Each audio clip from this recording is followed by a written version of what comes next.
अगर आप चाहते हैं निषाद फिल्म के ऑडियो वीडियो सबसे पहले आप तक पहुंचे, तो इस चैनल को सब्सक्राइब करें और साथ ही बेल आइकन को दबाना ना भूलें।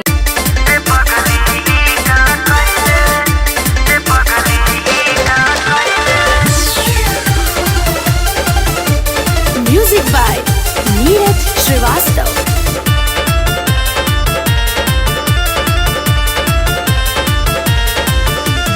हमरा संगे प्यार कैके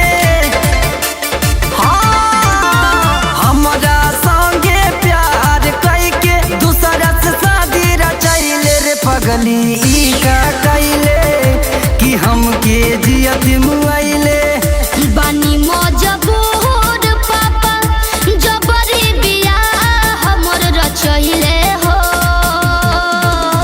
मीठा मीठा बोली के फुसलैले दिलवा पछोरे चलैले ये पगली ई का कैले कि हमके जियत मुआइले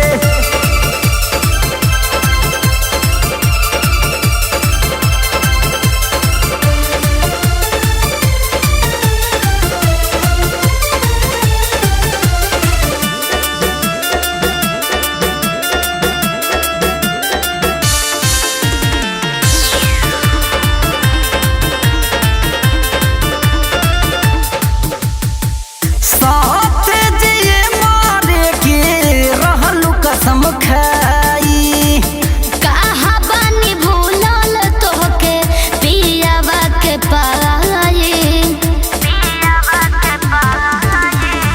साथ जिए मारे के रहलू कसम खाई कहाँ बानी भूलल तोहके पियावा के पाई।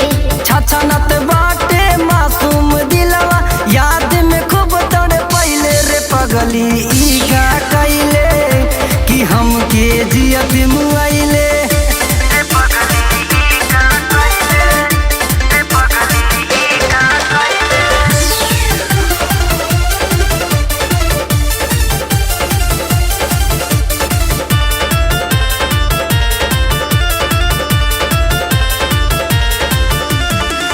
बचपन